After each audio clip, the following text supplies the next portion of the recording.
আজ আমি এমন এক বাস্তবতার কথা বলবো যেটা ভয়ঙ্কর, কিন্তু আমাদের জানা দরকার। এটা কোনো গল্প না, এটা সত্য।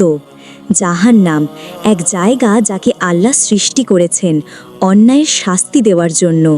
তবু আমরা কি জাহান্নামের ভয়কে যথাযথভাবে অনুভব করি?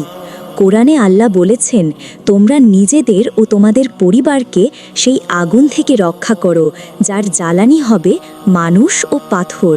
সূরা তাহরিম 6। জান্নাত যেমন সুন্দর, জাহান্নাম তেমনি ভয়ঙ্কর। সেখানে আগুন শুধু আগুন না, তা 70 গুণ বেশি গরম পৃথিবীর আগুনের তুলনায়।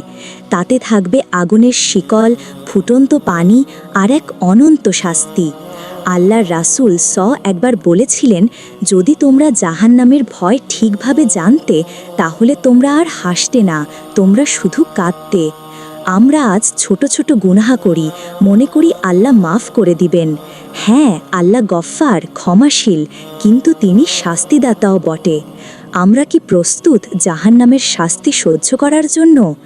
1 মিনিট, 1 সেকেন্ড আগুনে হাত রাখলে যেমন জ্বলে ওঠে, তাহলে জাহান্নামের আগুন কেমন?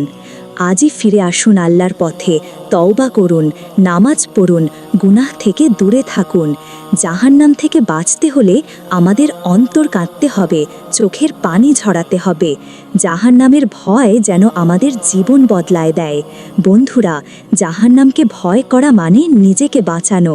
আসুন আল্লাহর ভয়ে কাঁদি, যেন কাল তার রহমতে হাসতে পারি। জাহান্নামের ভয় আমাদের জীবন বদলাক, আজই বদলে যাই, আজই ফিরে আসি। ভিডিওটি ভালো লাগলে শেয়ার করুন, যেন অন্যরাও সাবধান হতে পারে। আল্লাহ আমাদের সবাইকে জাহান্নাম থেকে রক্ষা করুন। আমিন।